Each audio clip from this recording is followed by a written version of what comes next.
الو.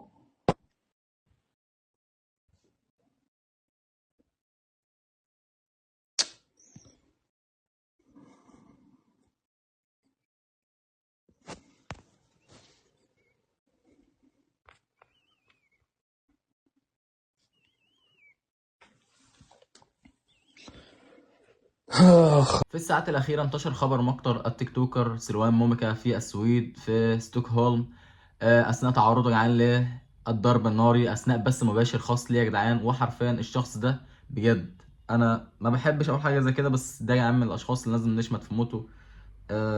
وزي ما قال يا جدعان بنفرحوا بموت الطغاة، وده يا جدعان حرفيا من الطغاة اللي كان بيعمل مشاهد حرفيا محدش كان يقبلها على الإسلام أو على أي ديانة. المهم يا جدعان الشخص ده كان بيصور مصاحف حرفيا وهو بيحرقها وبيستمتع وبينزلها على الإنترنت وعادي جدا.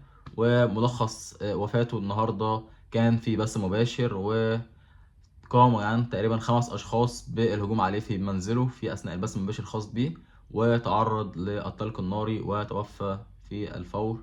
وده يعني كان ملخص الخبر، والله يرحمه أو ربنا ما يرحموش دي حاجة تخصه.